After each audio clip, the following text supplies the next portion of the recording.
Olá, comunidade da TV 247. Estamos a iniciar o programa Mais à Esquerda, esse espaço que procura fomentar o pensamento socialista, marxista, aqui na TV 247 e nesse espaço da internet em que todas e todos podem aceder a qualquer momento. O programa de hoje encontra-se no quadro Livros para a Revolução, ou seja, é esse momento em que a gente procura apresentar novas obras, novas reflexões, novas abordagens sobre temáticas que tenham como horizonte a transformação social no Brasil, em Portugal, onde você esteja nesse momento. Então, sem mais delongas, porque hoje temos aqui um convidado que acho que é a primeira vez que ele se encontra aqui na TV 247. Vamos poder dialogar e conhecer um pouco mais da sua obra que está sendo lançada, Desejo de Psicanálise. Mas antes de entrar na tua obra, se presente, Gabriel Tupinambá, fica à vontade, os microfones estão abertos para uma autoapresentação aqui, uma saudação inicial. E aí, Carlos, poxa, antes de mais nada, agradecer muito, viu, você está me recebendo aqui, agradecer ao pessoal do 247 pela oportunidade. Bem, eu me chamo Gabriel, eu sou psicanalista, eu atuo aqui no Rio de Janeiro, onde eu moro. Eu trabalho também como coordenador de estratégia social no Instituto Alameda, um instituto de pesquisa internacional, além de trabalhar na clínica, né? Eu também sou membro de um coletivo de pesquisa de política revolucionária chamado Subconjunto de Prática Teórica, que é um grupo de pesquisa focado em teoria da organização política, e milito junto de um coletivo aqui no Rio de Janeiro chamado Espaço Comum de Organizações. Estou falando também esse lado da coisa porque é bem relevante, talvez, para a conversa que a gente vai ter, já que o livro que eu estou lançando tem muito a ver com essa relação entre psicanálise e política. E, enfim, esse livro, na verdade, que está saindo em português, ele foi publicado anteriormente, acho que foi em 2021, saiu em inglês. E, além desse livro, eu também publiquei algumas outras coisas, normalmente em coautoria com amigos e camaradas, né? Publiquei um livro sobre a obra do Zizek em 2013, depois publiquei um livro junto com um amigo chinês, e agora publiquei também, alguns anos atrás, um livro sobre as esquerdas no Brasil, chamado Arquitetura de Arestes, publiquei junto com o Edenilson Paraná. E, nossa, esse mesmo aí, coordenamos muito bem, cara. E então agora está saindo esse livro, O Desejo de Psicanálise, sendo pela Boitempo agora. Estou muito, muito feliz de estar podendo, enfim, fazer os lançamentos, conversar com muita gente. Está associado a uma série de outras ideias também esse livro, então é muito bom poder estar conversando a respeito. Gabriel, eu te conheci por causa desse livro, na verdade. Foi aí que eu conheci, descobri. Na verdade, eu tinha lido um textinho teu, acho que é anterior a isso, que é sobre o Paulo Arantes, o pensamento periférico, uma coisa assim. Acho que foi aí e foi nessa obra que eu comecei Que legal. a ver quem é o Gabriel Tupinambá.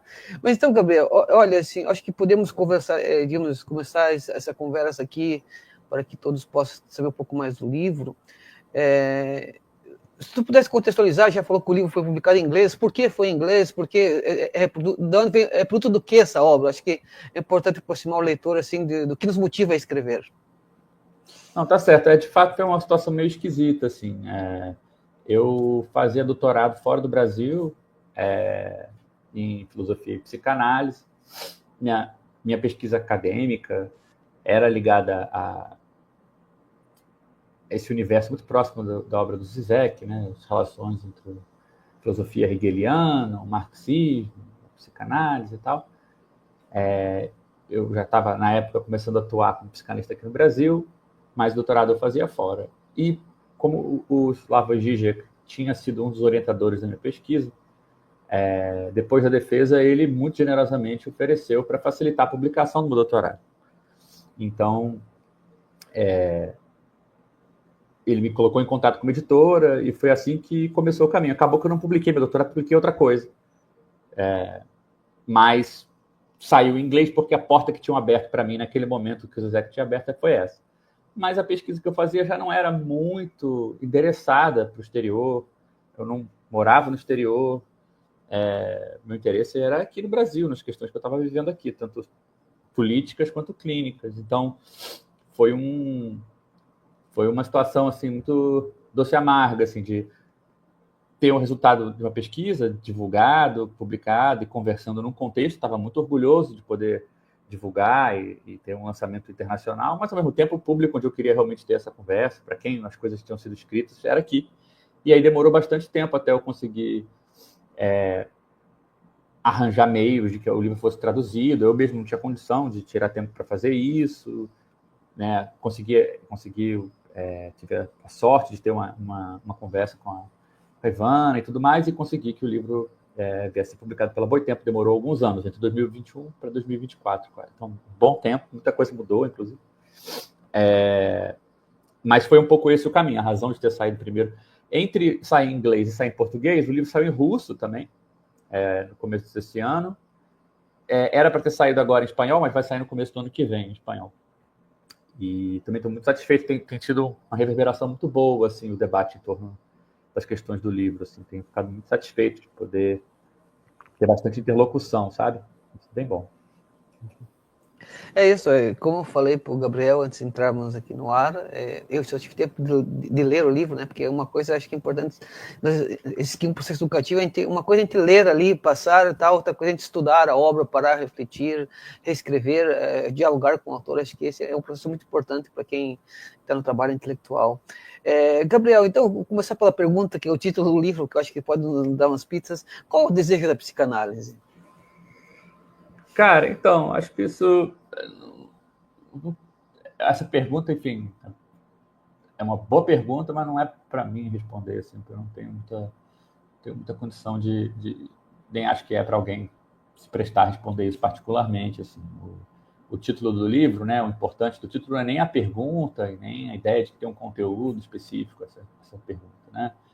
Mas a ideia de que quando as pessoas fazem análise, né, quando elas procuram um analista para passar tanto tempo, né, da vida das pessoas que elas passam falando, elaborando as próprias vidas, o normal é a gente achar que a pessoa está interessada exclusivamente em resolver os seus problemas, em repensar a sua própria vida, né? Que é normalmente o que a gente associa à categoria do desejo, assim, né? Uma coisa de encontrar o desejo da gente na bagunça de forças e ideais e promessas de vida, imperativos que a gente está emaranhado, né? E eu acho que às vezes é um pouco subestimado o papel de estar envolvido com uma prática tão esquisita quanto a psicanálise, né? A pessoa decidir fazer uma análise, ela está decidindo fazer uma coisa que muita gente acha que é charlatanismo, que às vezes a própria pessoa não vai saber para que ela está fazendo. E é engraçado, porque esse empenho na análise, ele então, parece um desejo também, parece um tipo de quase uma militância, né? Um engajamento regular com algo que você não tem muita certeza no que vai dar. Você não está só botando fé na sua própria análise, está botando fé na psicanálise. Se ela fosse uma coisa 100% objetivamente confirmada, cientificamente, e todo mundo sabe que é que nem, sei lá, uma cirurgia ou tomar Neosaldina, era uma coisa, mas não é isso. Psicanálise é um negócio meio ambíguo.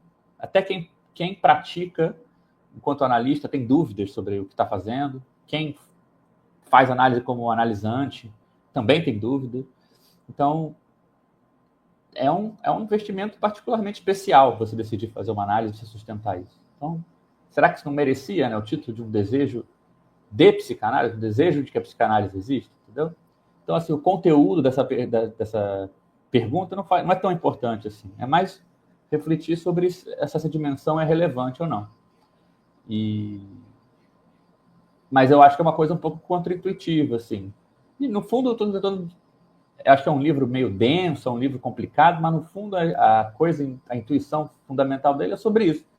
Sobre quanto que o investimento que as pessoas botam, de engajamento mesmo. Acho que engajamento é a palavra correta. Assim, o quanto que a psicanálise não tem que se haver mais com o que significa esse engajamento das pessoas com a psicanálise. E não só com seus analistas, né, com a própria análise, com seus próprios problemas. Né?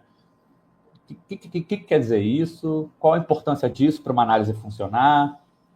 Né? Porque se isso fizer sentido, isso que eu estou falando, se fizer sentido que o investimento das pessoas na psicanálise é relevante para a psicanálise funcionar, poxa, a gente tem um problema na mão, porque quando a gente oferece análises que estão apartadas meio que apartadas da psicanálise, né? Análises que são rápidas, análises que são feitas de modo que a pessoa vai poder consumir um pouco de psicanálise, mas ela não vai poder fazer parte da psicanálise, né? Pode ser que alguma coisa importante esteja ficando de fora.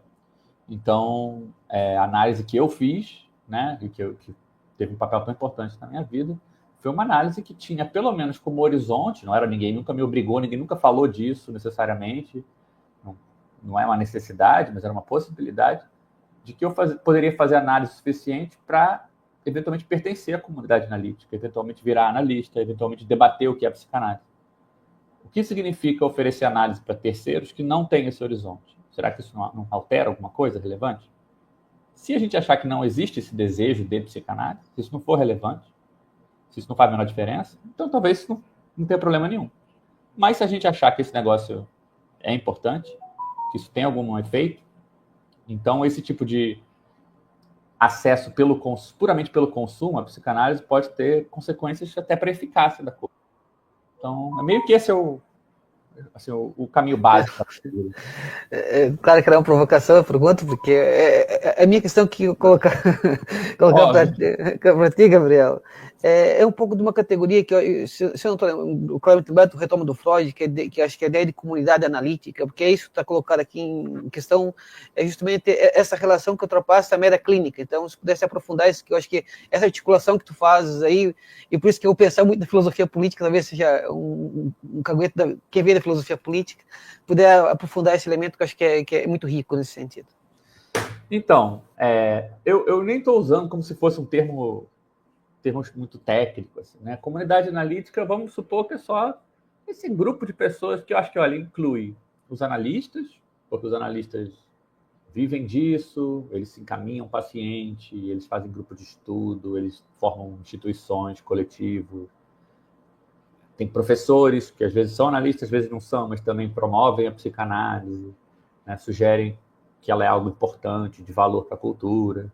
Tem os próprios analisandos, que é o maior grupo de pessoas envolvido com a psicanálise, né? A gente pensa que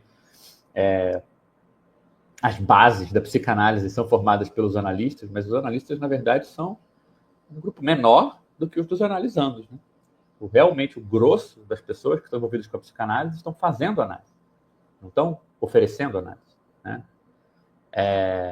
Então, assim, como é que a gente chama, né, esse grande caldo de pessoas que vão desde o simpatizante até vamos entrando um pouquinho, já falando de filosofia política, né? Vamos dos simpatizantes à base, aos quadros da psicanálise, né? Que é isso? A gente chama de comunidade, porque eu acho que é um termo vago o suficiente, né? Mas o ponto é que, assim, essa unidade aí que a gente está tentando descrever, uma espécie de grupamento social, ela é muito relevante, ela não é uma coisa acessória clínica, né? Eu não acho que eu acho assim, entendo a leitura, acho que é até uma leitura possível por conta das referências a autores como o Zizek, que são pessoas que usaram muito a psicanálise para discutir política, filosofia, mas eu acho que assim, o que o livro está sugerindo é um pouco o caminho inverso, né? Tipo, caramba, se você fizer uma análise política, social, histórica da psicanálise, às vezes você chega em umas conclusões assim um pouco contraintuitivas, como essa, né? Caramba, a psicanálise depende de um grupo muito grande de pessoas que não são os analistas, né? E essa eficácia, esse engajamento, essa disposição subjetiva a acreditar, participar da existência da psicanálise, não, isso aqui é um negócio que eu boto fé, posso passar um tempo sem nada acontecer, ou não consigo explicar para as pessoas o que está acontecendo, não consigo nem dizer o que o meu analista fez para me ajudar exatamente, mas eu quero voltar, né? O grupo que mantém essa disposição viva é um grupo muito maior do que os analistas, é muito maior do que só eu na minha clínica atuando com o paciente.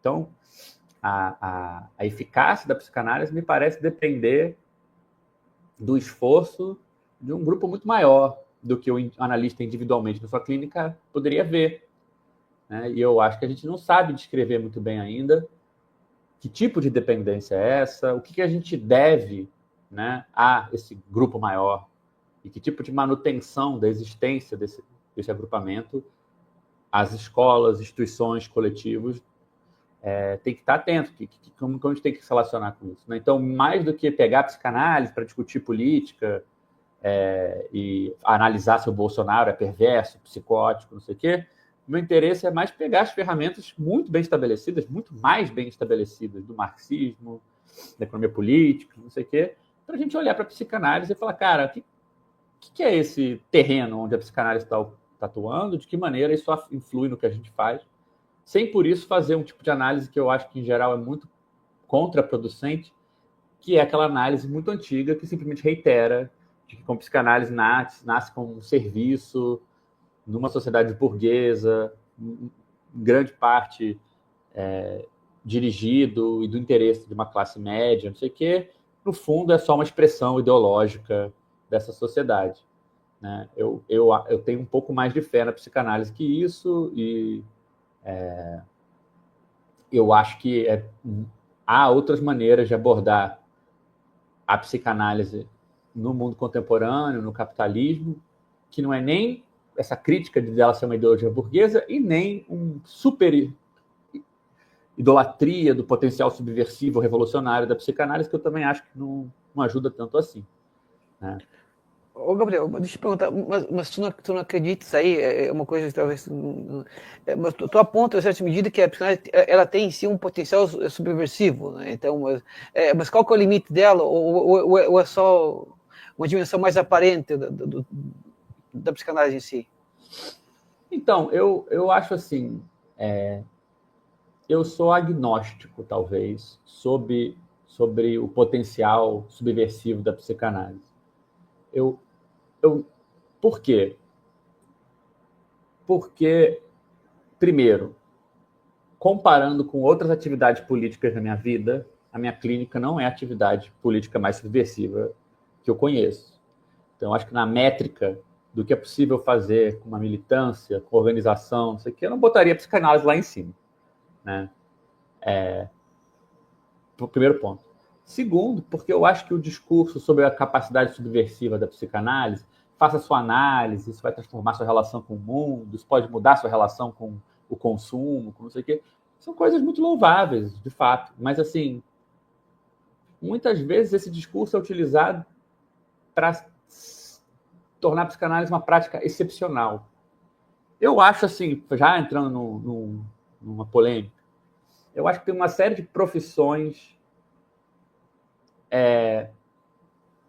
que ficaram com um estatuto parecido na nossa sociedade, assim, psicanálise, o jornalismo, o trabalho artístico, alguns tipos de cargos docentes ligados a assuntos das humanidades, que são profissões que têm uma carga intelectual de preocupação social muito grande e que tem muita dificuldade de se pensar como equivalentes ou como passando pelos mesmos circuitos que as demais profissões, trabalhos no mundo contemporâneo, né? E isso, às vezes, obscurece a nossa análise das condições materiais desses trabalhos. E obscurece porque as pessoas, às vezes, têm uma reação muito negativa às identificações sociais e de classe desses profissionais. Por que eles se acham tão diferentes dos trabalhos que nós fazemos, que só não tem essa espécie de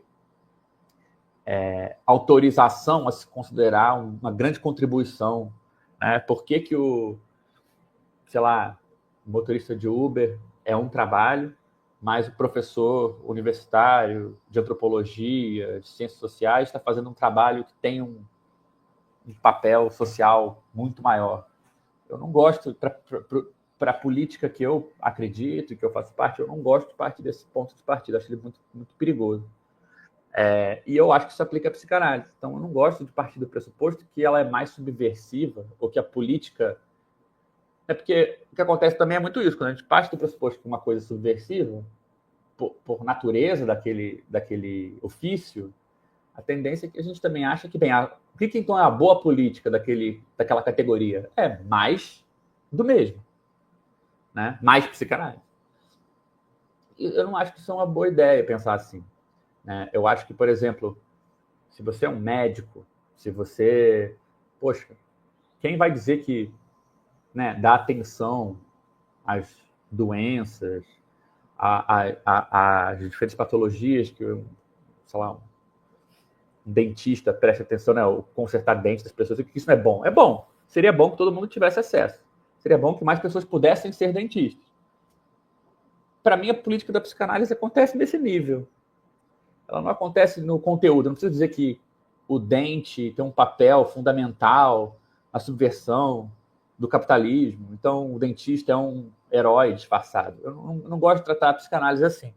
E eu acho que a vantagem de fazer isso, quando você trata a psicanálise como um trabalho, como qualquer outro, e a boa política daquele trabalho é a política da coletivização, da democratização do acesso à formação, né, da capacidade das transformações naquela prática virem dos anseios populares e não da manutenção de uma elite, que são questões que, se eu estivesse falando de dirigir um táxi, ser um professor, ser um dentista ou ser um psicanalista, essa política valeria para todo mundo, né?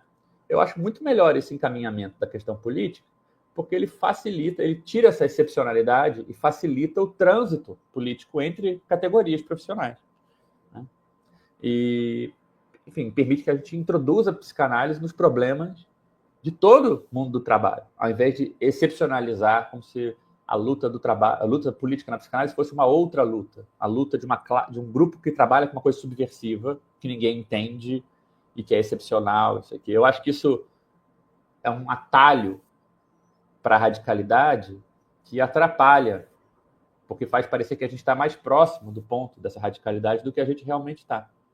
Então, eu acho que assim, a ideia do livro é tentar começar a reposicionar a discussão sobre o que é a análise, que tipo de vínculo a análise estabelece entre quem, né, trabalha como analista e quem está usando esse serviço como analisando e tal. Começar a reposicionar essa discussão para facilitar um outro jeito de pensar a política da psicanálise, né?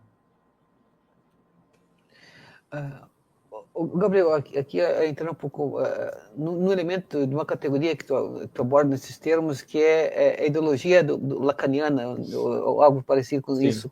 E eu queria poder contar uma historinha que eu li, eu acho que é uma biografia desse pequeno Lacan, porque eu acho que ajuda o público a se aproximar também. O Lacan estava dando um seminário e tal, e ele fala mais ou menos assim, que no final dessa aula, eu vou ser lacaniano e eu continuo sendo freudiano. Então, eu queria poder abordar como que essas várias correntes do lacanianismo, em certa Sim. medida, como isso tem uma implicação do ponto de vista ideológico. Sim. Deixa eu aproveitar essa deixa para esclarecer uma coisa, que eu não gosto de partir do pressuposto. Primeiro, assim, né, eu acho que vou partir do pressuposto, tem muita gente que se interessa por psicanálise. No Brasil é uma coisa que a gente tem a sorte de ter intelectuais públicos que são grandes psicanalistas, como o Christian Dunker. As escolas de psicanálise, às vezes, participam de debates públicos, então muita gente sabe mais ou menos o que é psicanálise. Mas eu já não queria partir desse pressuposto, não sei se o nosso público sabe, e não sei se eles sabem o que é lacaniano. Então eu vou só rapidinho dar uma mini introdução para poder chegar na questão que você levantou. Até para poder ficar mais... a polêmica ficar melhor, porque senão talvez o pessoal não entenda a polêmica. Eu acho que até um parênteses inicial, assim. O livro, ele é um livro dirigido para uma comunidade muito específica. Esse é o lado ruim. Eu acho que é um livro que, assim, não é um livro de o que é a psicanálise, o que a política e a psicanálise tem a ver, não é uma introdução a esses assuntos. É uma tentativa de intervir num problema da minha categoria profissional, vamos botar assim, né? Mas qual é essa categoria? Então, tentando explicar um pouquinho, né? Eu acho assim, se a gente tivesse que dar rapidamente uma explicação muito rápida do que é a psicanálise, pensa assim, né? Tipo, não sei, não acho que não é o melhor jeito não, mas uma vulgarização razoável, assim, né? Eu acho assim, normalmente a gente poderia dividir assim, o psiquiatra normalmente é alguém que, enfim, escuta você, sabe mais ou menos do quais são suas queixas, o que está acontecendo com você. Ele vai usar isso de indicativo para problemas que são de outra ordem, de problemas hormonais, problemas neurofisiológicos, problemas de outras ordens, que são realmente o fundo que vai ser tratado, né? Então, a sua fala é só um indicador, que às vezes até para passar ao largo disso, se tiver um tipo de exame melhor, para chegar a um problema que não é exatamente da ordem da subjetividade. A subjetividade é mais um indicativo de problemas cerebrais, neurofisiológicos, neuronais e tal. A psicologia, ela já é um campo que vai lidar com a subjetividade de maneira mais direta, né? Só que a prática da psicologia, eu acho que ela é muito baseada na fala, no sentido de ouvir o que o paciente está falando e também aconselhar o paciente pela fala também, dar indicadores, né, de como se comportar. Não precisa ser sugestões, a psicologia é uma coisa muito, muito variada, muito plural. Mas só para dizer assim, que tem uma diferença que eu acho que é muito curiosa da psicanálise, que é acreditar que o que cura não é nem o paciente falar, no sentido de reconstituir o passado, nem de receber conselho do analista, de um psicólogo, né, ou indicativos de como se comportar, mas o que cura é a escuta, ou seja, ser escutado e aprender a escutar. Eu acho isso super esquisito. Não acho nem que é a maneira como as pessoas normalmente descrevem a psicanálise, mas no geral, e essa diferença deixo de questão para as pessoas meditarem um pouco. Qual é a diferença, né, entre falar e ser escutado, né? Ou aprender a escutar? Mas essa diferença faz toda a diferença. Então, a psicanálise já é um campo que vai colocar a escuta num lugar muito especial, assim, a capacidade da pessoa de produzir um tipo de vínculo, né? Entrar num certo tipo de vínculo que a gente chama de transferência, onde algumas coisas são escutáveis, que normalmente não são escutáveis no que a pessoa tem para dizer, né? E o próprio processo de análise tem muito a ver com a pessoa também se capacitar a aprender a escutar terceiros, de maneiras que ela não escutava antes e tal. Na história da psicanálise tem esse fulano, chamado Lacan, é um francês. O Lacan tem muitos pensadores e pensadoras importantes da psicanálise, mas ele foi uma pessoa relativamente diferente, assim, na história da psicanálise. Ele é um psicanalista francês que botou muita ênfase no que acontece dentro do consultório, né? O que ele chama de experiência analítica. Ele falava, olha, o que acontece aqui quando a pessoa está falando é desse material que a gente vai tirar o nosso trabalho, não é das coisas que a gente consegue supor a partir da fala da pessoa. Ou seja, não é que a pessoa vem e me conta uma coisa, e isso é uma referência a uma situação que ela passou no passado, a uma história da infância. Eu não tenho como saber nada disso. O que eu tenho realmente para trabalhar é o que a pessoa está trazendo aqui agora.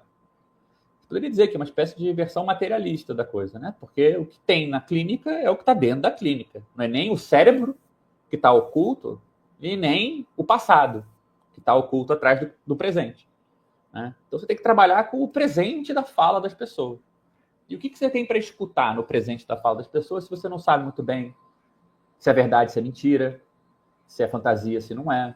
Então ele inventou um jeito de pensar a psicanálise que bota essa experiência no presente da clínica, do paciente falando, do analista ele escutando, não sei o quê, como a mola do processo como um todo, e a mola da teoria como um todo. Ele é esquisito, porque você abrir um livro do Lacan é muito difícil de ler, é muito abstrato, é muito técnico, tem muita referência, é de uma época onde as pessoas achavam que escrever difícil era um sinal de status também, mas o fato é que ele teve sacações muito profundas e que tem efeitos no atendimento de uma maneira muito visível. Tanto que a gente normalmente identifica um analista lacaniano como sendo diferente de algumas outras orientações na psicanálise. Então, Lacan seria essa figura que vai botar essa prática ligada à escuta e à fala nesses termos, de colocar uma centralidade do que acontece aqui agora na clínica e construir como que a gente analisa, como que a gente escuta o paciente a partir da materialidade do que foi dito e não da fala como um referente ao passado, a situações prévias e tal. A gente desconfia muito das histórias passadas e tal. O Lacan, para fazer isso, para poder defender essa posição, para poder mostrar que isso era uma maneira de abordar, que iria, inclusive, recuperar coisas muito importantes sobre o Freud e o começo da psicanálise, que teriam ficado esquecidas, né? Ele está escrevendo dos anos 40, anos 30, 40, mas ele realmente engrena lá nos 40 e 50. E escreve clinica até os anos 80, quando ele veio a falecer. Para fazer isso, ele foi pegando emprestado teorias, interlocuções de vários campos. Porque, se você, de novo, segunda intuição difícil que eu deixo aí para o nosso público, né? O que é que sobra, né, quando a gente fala, quando a gente tira o sentido? O sentido está muito ligado ao passado, ao sentimento da gente, às emoções, às experiências pregressas, às memórias. Mas se o analista não tem acesso a nada disso, o que sobra da fala, né? Primeiro perigo, sobra tudo que está na cabeça do analista, não o passado do paciente, mas o passado do analista. É perigoso isso. O paciente vem contar para a gente alguma coisa, em vez de a gente ouvir o paciente, a gente fala, isso que ele está falando é que nem aquela vez que eu passei por algo parecido. Né? Então, o primeiro perigo que isso cria é você substituir esse vazio de sentido, que você não sabe o que as pessoas querem dizer com o que elas estão falando, pelo seu sentido. Então, metade da teoria do Lacan é tentando ajudar a gente a não fazer isso. E a segunda metade é tentando ver o que sobra, porque não fica só um blá, blá, blá, sem pé nem cabeça. Quando você tira esse sentido, quando você não bota o seu sentido e nem fica tentando cavucar por trás do que a pessoa está dizendo, uma verdade oculta,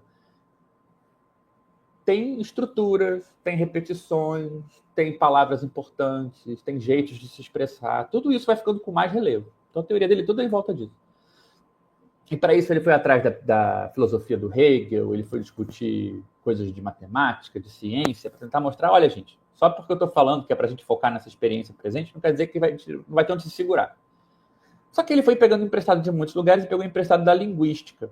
E da linguística, na época, estava em efervescência, tinham mostrado já na antropologia que a gente podia usar coisas vindas da linguística para estudar diferentes povos, né? O Lévi-Strauss fazia isso, e ele fazia isso de um jeito também que tinha o mesmo problema, que era como é que eu vou conhecer um outro povo sem pressupor que ele é igual ao meu e sem fetichizar, exotizar o outro. É um problema parecido, né? E ele tinha ido encontrar na linguística um jeito de pensar isso, essa diferenciação das partes, das relações sociais, sem ter que inventar ou um fetiche ou importar a sua própria... deshistoricizar o processo, né? Então, o Lacan vai fazer a mesma coisa, ele vai atrás da linguística para pegar essas ferramentas. O que eu chamei de ideologia lacaniana, né? E eu achei que você pegou uma frase muito boa do Lacan, mas é contra essa frase que eu estou tentando trabalhar. Pelo seguinte, porque o Lacan, ele faz isso tudo dizendo, eu estou fazendo isso para poder recuperar o que a psicanálise sempre quis ser, sempre foi do Freud. Só que ao fazer isso, e eu acho que estava muito certo em tentar buscar todas essas ferramentas para entender melhor a psicanálise, ao fazer isso, ele meio que abriu uma caixa de Pandora, vamos botar assim. Porque a linguística, ela não estuda o que acontece dentro do consultório clínico. Ela estuda o que acontece na linguagem em geral, quando as pessoas falam, em qualquer contexto.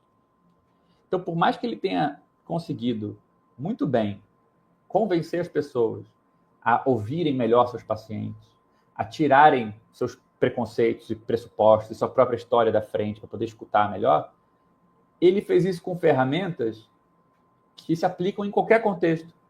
Então, o analista meio que se convenceu de que se ele sabe fazer isso no consultório, então ele sabe fazer isso em qualquer lugar. Então, ele lê uma matéria de jornal, ele já tem as ferramentas para analisar aquela matéria de jornal, que são as ferramentas da psicanálise, né? Então, eu chamei de ideologia lacaniana esse processo de pegar coisas que funcionam na clínica, e que são teorias feitas para funcionar na clínica, e aplicar elas em qualquer contexto, sem muita tensão. Isso cria dois problemas. O primeiro problema é que o analista, o psicanalista, principalmente dessa orientação do que eu faço parte, a lacaniana, ele tende a achar que ele já sabe o suficiente sobre qualquer outra área. Porque se a outra área envolve falar, se a outra área envolve a linguagem, justamente porque ele não tem interesse nem no passado, nem nas razões subjacentes, só com essa apreensão superficial dos outros campos, ele já pode intervir, ele já pode dar opinião, ele já entendeu o que está acontecendo, ele entendeu o que é o capitalismo, ele entendeu o que é a extrema-direita, ele entendeu tudo isso. Então, eu chamei isso de uma generalização, né? Quando você pega uma experiência privada, particular, e você acha que ela vale para o todo, né? Mas esse talvez seja o menor dos problemas, porque a tendência é que, se os psicanalistas vão fazendo isso, as pessoas vão só parar de ouvir, porque não vai funcionar, e vai ficar repetitivo, e já está acontecendo isso, né? Muitos psicanalistas vão perdendo esse papel de intelectual público por causa disso.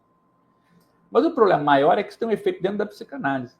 Porque se a gente acha que essa maneira de pensar, de escutar as pessoas, ela já se aplica em qualquer contexto, a gente nunca acha que tem um limite no que a gente consegue escutar. E aí é que mora o perigo.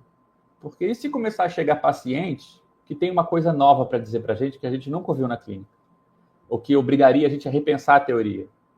Se a teoria não tiver limite, não tem como ela se transformar. Coisas que não têm limite não podem ser melhoradas, né? Não podem ser alteradas, né? Não podem ser expandidas, transformadas. Então, o que eu chamei de ideologia lacaniana, que eu acho que quem começou foi o Lacan, não é os lacanianos, né? Então, assim, o Lacan pode se dizer freudiano, mas isso não importa nada. O fato é que ele foi o cara que pegou essas ferramentas de outros campos, desse jeito, por boas razões, para resolver problemas importantes, técnicos da psicanálise, mas teve esse efeito colateral.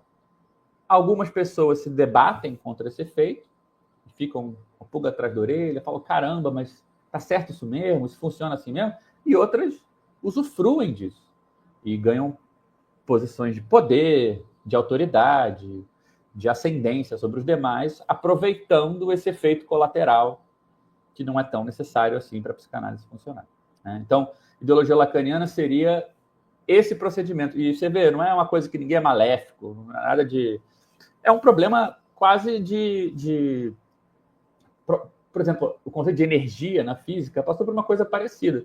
Ele era um conceito importante, ele foi muito importante para redefinir uma série de categorias teóricas, mas se você aplica energia a tudo, né? Tudo é energia, de repente, né?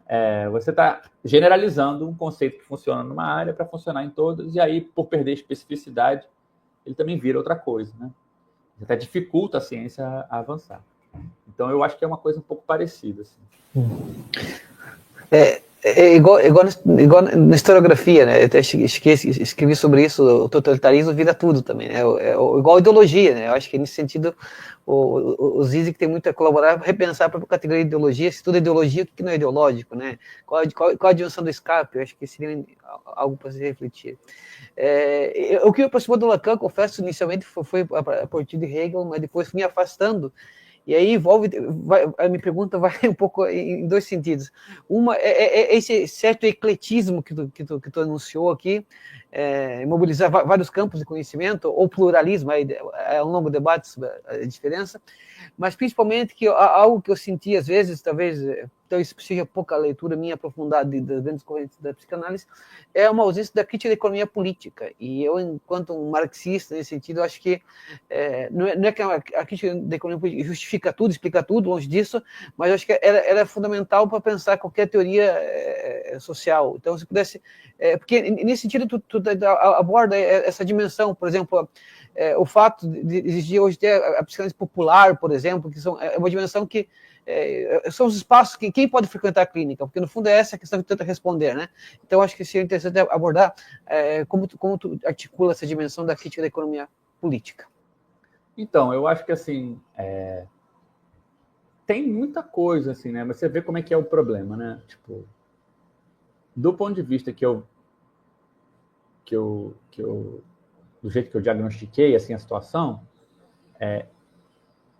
até tem tem muita coisa escrita sobre economia política entre os psicanalistas, mas isso já é uma coisa para a gente pensar. Por que eles acham que a psicanálise, ela mesma teria que dar ferramentas para as discussões de economia política, do marxismo e tal? Porque de onde veio essa impressão de que é da nossa vocação contribuir para esse debate enquanto psicanalista, né? Você vê, o argumento normalmente é algo do tipo: eu escuto as pessoas, eu conheço que, por exemplo, quando a gente escuta essa fala que não tem esse sentido, e a gente não bota o nosso sentido pessoal em cima da fala do paciente, a gente começa a ouvir certas maneiras da pessoa aderir a situações, forma dela se imaginar, as identificações que ela cria, relações compulsivas com certos objetos, e não sei o quê, tudo isso vai ficando mais claro. E aí a gente faz um paralelo disso com o capitalismo, faz um paralelo disso com a relação que as pessoas têm, né, com o fetichismo, o fetiche da mercadoria, não sei, algo assim, né? Faz essas conexões. E, em parênteses, né, Acontece, já aconteceu 1 bilhão de vezes na história e vai sempre acontecer da gente se inspirar num campo e pensar diferente no outro, né? Muitos cientistas são inspirados na arte, na música, na pintura. Isso às vezes assim dá um lampejo de criatividade. Você vai lá para a sua área trabalhar em alguma coisa e você tem uma ideia nova. Muitos artistas se inspiraram na ciência, né? Sei lá, o Marcel Duchamp adorava geometria, né? Sei lá, tem coisas assim. Mas é uma coisa que se inspira na outra. E tudo bem, acho legal. Gente que está fazendo. Marxistas inspirados acham que é estimulante pensar sobre a psicanálise. Eu acho realmente, é muito estimulante. Tudo mais. Mas a tendência é que os psicanalistas fazem mais que isso. Eles acham que é uma continuação do estudo dessa subjetividade que a gente apreende pela escuta e pela fala na clínica. É uma continuidade disso, a gente tem o que dizer sobre o capitalismo contemporâneo. Pode ser que seja um pouco, mas não sei o quanto é. Eu acho diferente, né? E eu não sei se era nesse sentido que você estava falando, mas é assim que eu tendo a interpretar. Eu acho diferente a gente ter a preocupação de submeter a psicanálise à mesma análise marxista das condições materiais de produção e reprodução da prática que a gente botaria qualquer outra prática, né? Eu acho que a barganha que o psicanalista tenta fazer é: olha, até aceito que façam isso com a minha prática, mas faz com os meus próprios termos. Não joga à luz do marxismo a situação real da psicanálise hoje, nos termos gerais que essa luz é jogada para qualquer outra profissão ou categoria de trabalho. Adapta ela, primeiro para algo que eu reconheça, e depois eu aceito. Então, o psicanalista primeiro quer poder dizer qual é a relação do capitalismo com a ciência, que o neoliberalismo faz isso, aquilo com o sujeito, e aí ele aceita que se olhe a psicanálise desse ponto de vista para falar: ela é subversiva, ela não compactua com essa visão neoliberal da subjetividade. Mas analisar realmente, ok, qual é a composição social da categoria de pessoas que praticam psicanálise? Qual é a composição social de quem consome a psicanálise no Brasil? Como isso influi no tipo de prática que a gente faz, no lugar do dinheiro na prática no Brasil, na reprodução dos analistas de formação, categoria de trabalho, em como que o Brasil acaba aparecendo, né? O dinheiro, o capital, o trabalho, como isso aparece na clínica. Eu acho que esse tipo de análise, para mim, o princípio, do mesmo jeito que quando a gente estava falando sobre política e subversão, que eu falei que eu tendo a partir do princípio de que a psicanálise é tão subversiva quanto qualquer outra profissão, que o que tem de possivelmente radical é a política do trabalho daquela profissão, e não a profissão na sua essência, né? A mesma coisa eu diria para análise político-econômica. Não acho que a psicanálise tem nada de extraordinário nesse ponto. Ela tem que ser avaliada, analisada, entendida com as mesmas ferramentas que a gente falaria com qualquer outra profissão, trabalho ou prática social, né? E eu acho que nesse caso ela, enfim, vai ter suas especificidades, como muitas práticas têm, né? Por exemplo, sei lá, o setor de serviços ou a área de trabalho ligada à alimentação. É uma coisa singular. Porque a alimentação é uma coisa singular.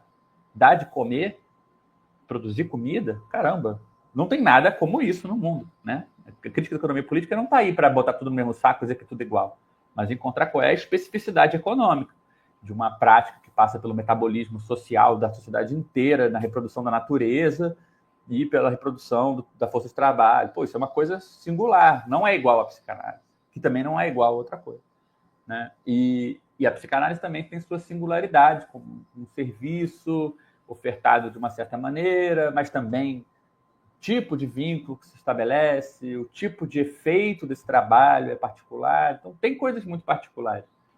Mas eu prefiro nunca supor que uma coisa é extraordinária, analisar com as ferramentas ordinárias, e se a coisa tem algo de extraordinário, isso vai aparecer lá na frente de qualquer jeito. Com a vantagem de que fica mais fácil a gente identificar pontos de intervenção, pontos de atuação política, propriamente, né? Isso até acho que conecta com um assunto bem concreto, porque uma das coisas que já estava planejada antes do lançamento do livro, e que eu estou muito feliz de estar podendo atrelar o lançamento desse livro, é que eu faço parte de um coletivo de psicanalistas em formação, psicanalistas mais jovens, talvez, mais assim, heterodoxos, digamos, e a gente tem se preocupado muito com entender melhor, mapear melhor quais são as condições de trabalho dos psicanalistas aqui no Brasil. Então, a gente está fazendo uma pesquisa, é uma pesquisa anônima, quem quiser participar está muito bem-vindo, a gente envia um formulário para as pessoas, a pessoa só tem que mandar um e-mail para o e-mail psicanalistatrabalha@gmail.com, psicanalistatrabalha@gmail.com. Se você envia um e-mail lá, a gente está terminando esse formulário, é um formulário anônimo, a gente vai enviar para todo mundo. A pessoa pode responder, são muitas perguntas sobre onde você está atendendo, se você tem que sublocar espaço, não tem, quem te encaminha paciente, qual a renda que você consegue tirar semanal de atendimento, quantos pacientes você tem, para a gente começar a mapear a nível nacional quem é que compõe essa categoria hoje no Brasil, né?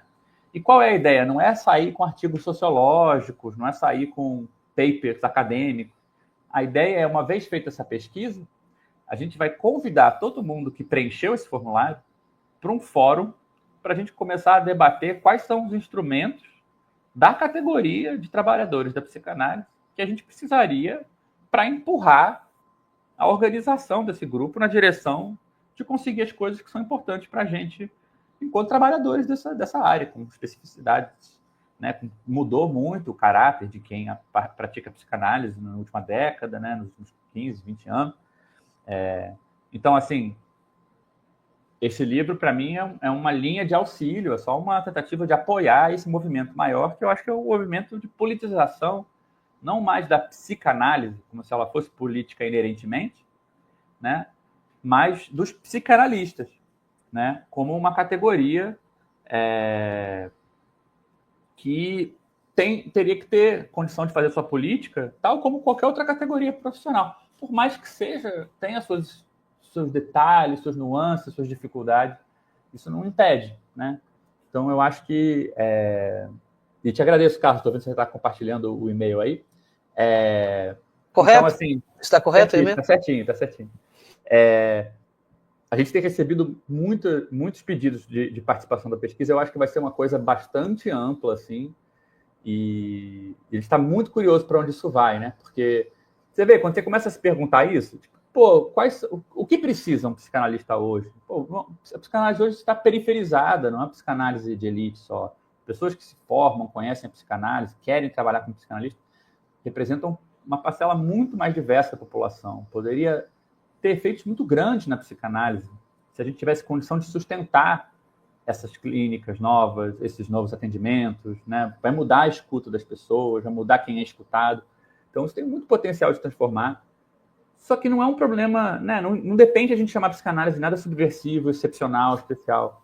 É um problema como de qualquer outra categoria. Tem suas especificidades, como eu falei, não é uma categoria regulamentada, é uma categoria cuja composição social tem conflitos de classe muito marcados, muito mais que outras profissões, né? Mistura uma elite com uma classe trabalhadora talvez mais universitária, mas não deixa de ser, que está numa viração muito complexa. Então, tem muitos desafios muito interessantes e que são ótimas razões também para o psicanalista se aproximar de outras categorias profissionais, de outros tipos de trabalhador, para trocar, para aprender a lutar junto e tudo mais, né? Então, eu acho que é uma coisa que a gente tem apostado muito, assim. Eu ando muito contente com isso. Isso. Agora, refletindo um pouco do que eu li e Gabriel a falar, é isso, é tirar um pouco dessa áurea que muitas vezes, na verdade, isso é o fato no Brasil, há 20 anos atrás, você ter um curso superior, as pessoas se perguntavam sobre tudo, como adquirir um estatuto, digamos assim, a pessoa sabe responder qualquer coisa, né? Então, eu acho que está fazendo esse tratamento da psicanálise. Eu acho que o psicanalista virou uma espécie de, sabe, o que era o advogado ou o médico, assim, num certo momento da formação nacional, né? Era aquela profissão de cultura geral, né? E num contexto de precarização universitária, de viração intelectual, de heterogeneização da classe média e precarização drástica de uma classe média que está na descendente, e ao mesmo tempo que tem o último respiro de um processo de ascensão social. nessa meiuca, eu acho que a psicanálise tende a oferecer um papel parecido, e eu acho que a gente tem que fazer a crítica desse papel para poder liberar a psicanálise, para se rejuvenescer enquanto teoria, enquanto clínica, e para poder fazer uma política melhor para esse campo também. Né? Então, acho que é bem isso aí o ponto mesmo. Gabriel, eu queria te fazer uma pergunta, porque no fundo você também mobiliza a filosofia política e repensa também, em certa medida, também a psicanálise. É algo que eu fiquei muito a me perguntar depois da leitura, onde fica a questão do poder aqui? Porque às vezes fica um poder em abstrato. Como que a psicanálise, e aí perguntando como mais especificamente você pensa a questão do poder em relação a refletindo a categoria de poder, não sei, pode ser até os termos do Foucault, em certa medida, mas como a psicanálise intervém e pensa a questão do poder. Então, como eu te falei, assim, eu não acho que a psicanálise tem condição de ter uma teoria própria do poder em geral, por mais que tenham tentado várias vezes e tal. Mas eu posso te dizer algumas coisas assim que a gente tem lenha na fogueira para a gente, uma coisa para a gente pensar. A primeira que eu posso te dizer que é uma coisa muito particular. É engraçado, eu associo talvez assim, tem uma teoria do poder que eu acho que explica a psicanálise, na verdade. Mas eu acho que assim, de fora e da posição de analisando, quem fez análise, eu já ouvi isso muito, assim, né? Poxa, mas o analista tem um poder sobre mim. Né? E o que faz os psicanalistas não se preocuparem muito com essa discussão é que, do ponto de vista dos analistas, a gente sabe que o que os analisandos acham que é o nosso poder é uma invenção da cabeça da pessoa na hora que ela está falando. Quando a gente fala com um estranho, né, quando a gente não sabe o que o outro quer da gente, a gente, em geral, supõe um poder. A gente não supõe uma impotência. Né? A gente supõe, até se for uma impotência, no sentido, eu tenho que agradar, senão essa pessoa não vai me querer, ela vai embora, pobre coitadinho, eu preciso entreter essa pessoa. Até nesse caso, aquilo vira uma espécie de poder que a gente sente. Só que é impossível fazer o trabalho que a gente tem para fazer como analista se a gente estiver preocupado em se identificar e exercer o poder que o analisando acha que a gente tem. Simplesmente nada acontece.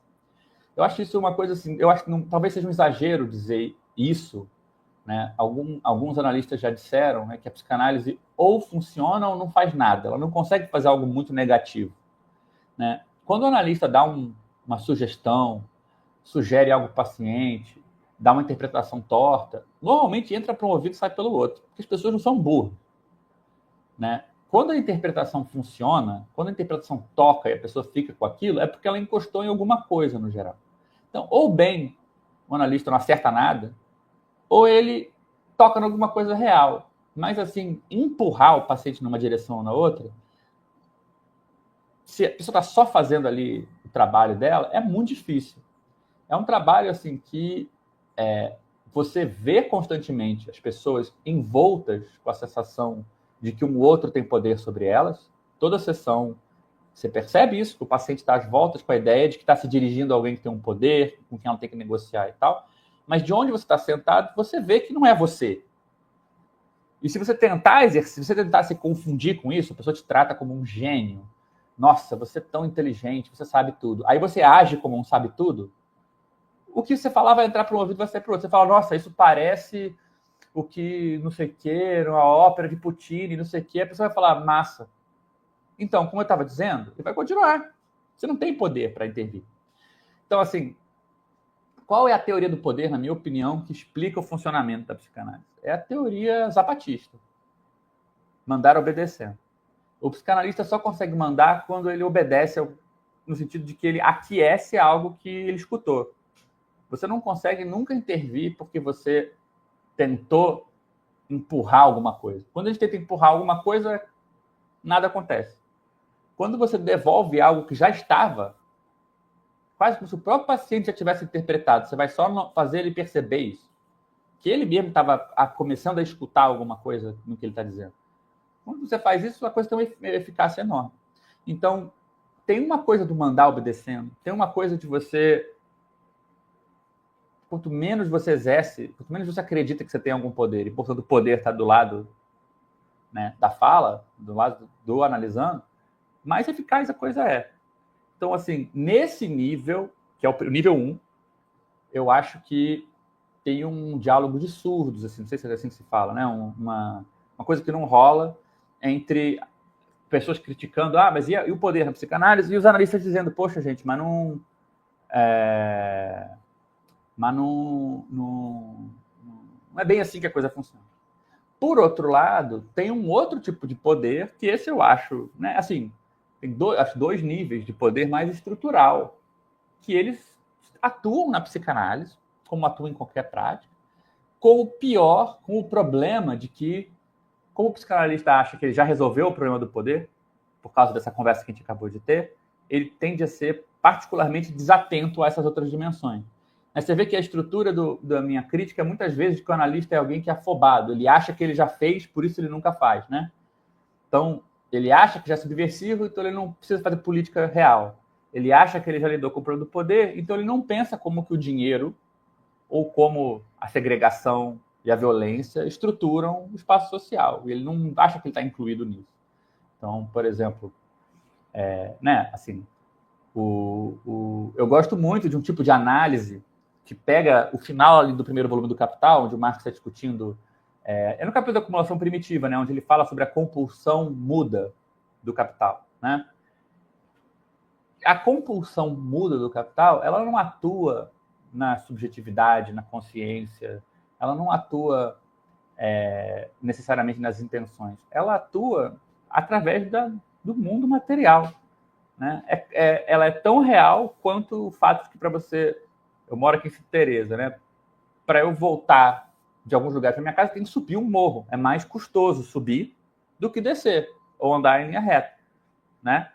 Então, assim, estar longe, estar perto, morar longe, morar perto, né? Quantas horas as coisas demoram, esses custos materiais, né? O capital, ele organiza a vida nesse nível, né? A qualidade do que você come. Pô, isso afeta seus filhos, seus netos, né? Afeta, sei lá, seu cérebro.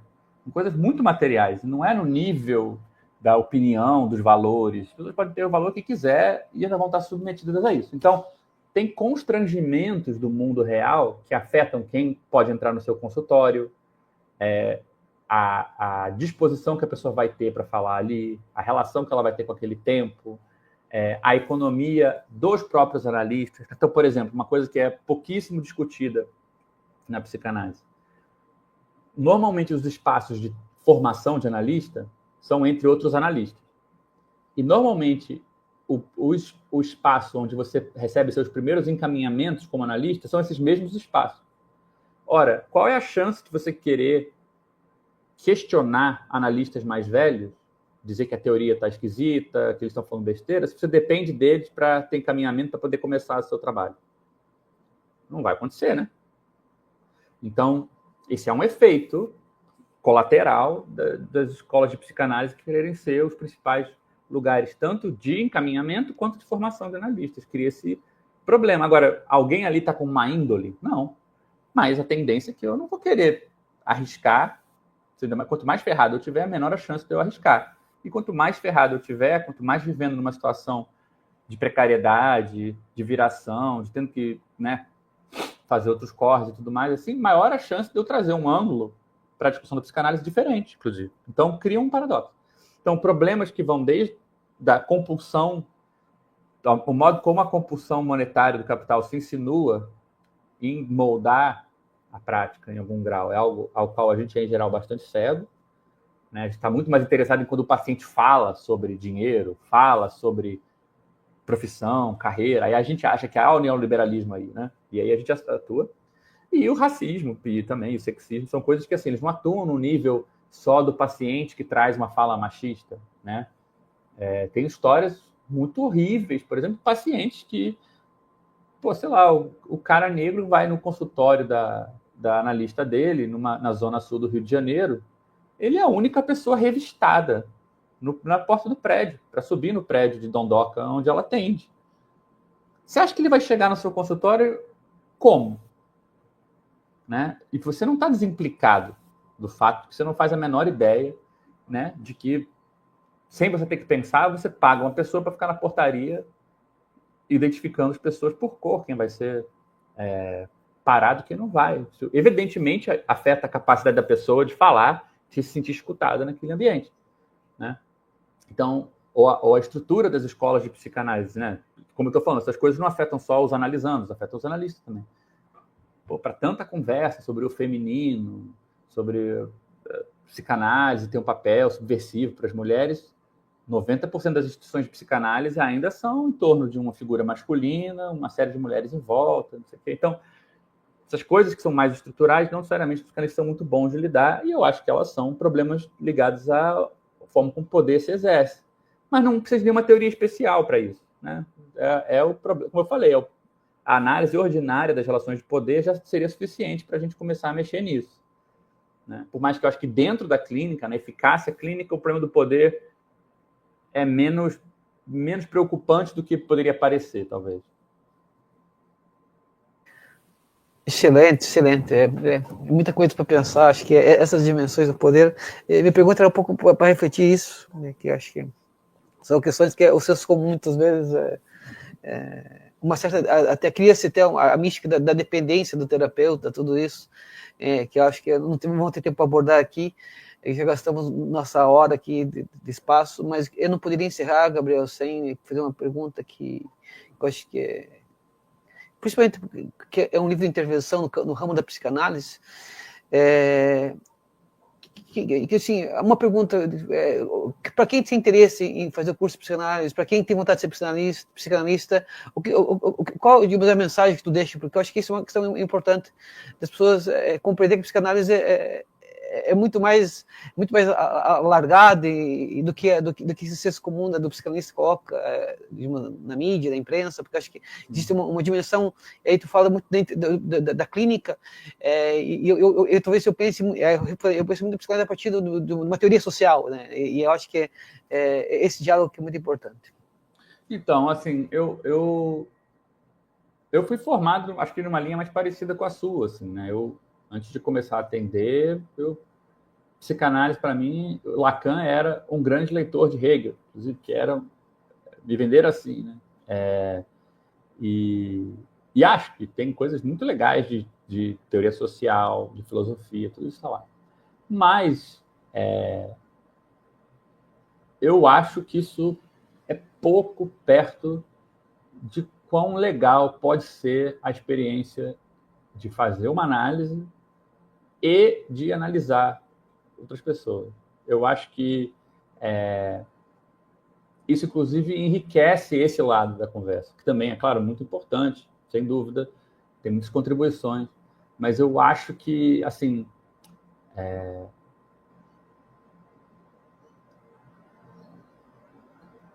enfim, não sei muito bem como abordar isso, mas eu acho que, assim, fazendo um merchan, não só do livro, não só da psicanálise, mas também dessa linha que eu critico, né, no livro, mas tentei chamar o livro de exercício de pensamento lacaniano, porque eu acho que tem alguma coisa na linha que esse cara aí que a gente estava mencionando, Lacan, que ele propôs, que eu acho que ela é difícil, às vezes, de aguentar. Muita gente não gosta de fazer análise nessa linha, nessa orientação, porque acha que o analista não dá muito conselho, que o analista fica muito quieto, que a sessão, às vezes, é curta ou é muito esquisita, não sei o quê. Mas eu acho que esse cara teve um insight muito importante que eu ainda boto muita fé. Assim. Eu acho que, no fundo, essa ideia de que você ser escutado, e mais importante que ser escutado, você aprender a escutar os outros nos termos dos outros, né? Você aprender a mandar obedecendo, né? Que isso tem um efeito profundo na vida da gente. Eu acho que isso não pode ser menosprezado. Eu acho que saber que isso não é possível fazer sozinho, você precisa fazer isso acompanhar. Eu acho que isso também é um aprendizado muito importante. E eu acho que o poder transformador dessas coisas, por mais que seja mal compreendido e eu não compreenda muito bem, eu acho que seria uma pena subestimar isso, sabe? Seria uma pena jogar assim, um bebê fora com água suja, né? Então, assim, eu acho que quem tem interesse em psicanálise hoje está num momento ótimo para isso. Eu acho que a psicanálise no Brasil, ela hoje é mais plural, as pessoas são menos sectárias. Se você é de tal linha, você não pode ler outras coisas.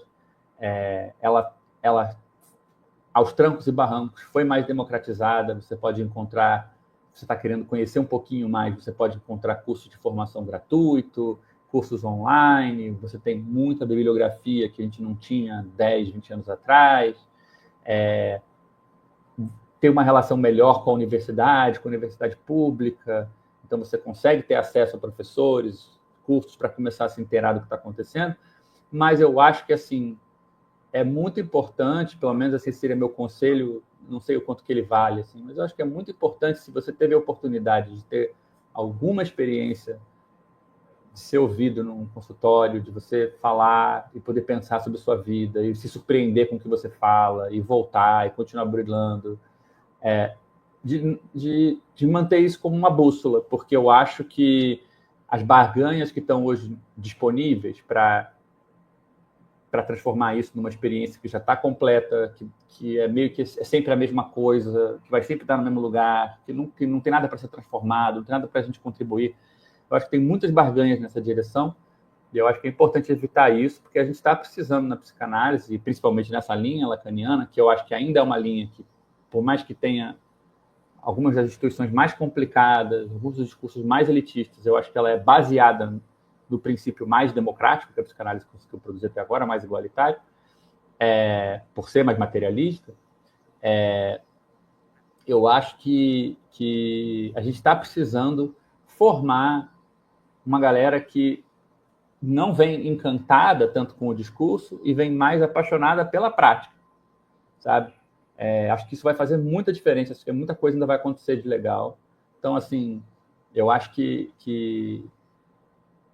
meu conselho é esse, assim, acho que meu conselho é tentar compensar o desencantamento necessário, crítico, do discurso, do uso que a gente faz da psicanálise em série de instituições, com um interesse que na prática mais assim banal da coisa mesmo, assim, porque ela tem muitos méritos, ela produz coisas muito interessantes na vida das pessoas. Eu acho que esse ainda, para mim, ainda é o melhor norte para guiar como fazer as críticas, como pensar o que é uma boa política, sabe? Por aí, isso aí. Obrigado, Gabriel. Olha, acho que vai ter muito para o pessoal pensar e refletir. Mais uma vez, reforço que quem tiver interesse, o livro está no site da editora Boitempo, está sendo editado lá pela Ivana, e agradecer a Ivana, a Marina, o pessoal que nos apoia aqui na divulgação e de possibilitar que o livro seja comercializado no Brasil e possam todos ter acesso. Então, pessoal, agradeço mais uma vez ao Gabriel a disponibilidade de estar aqui conversando conosco, e nós temos aqui no próximo domingo, às 17 horas, com mais uma conversa, com mais uma resenha de livro, e que nós precisamos sair mais ricos e com maior referencial para pensarmos melhor o Brasil, principalmente na construção de um país socialista, no meu entender, e transformador. Então, tchau, tchau, pessoal, fique bem, até a próxima.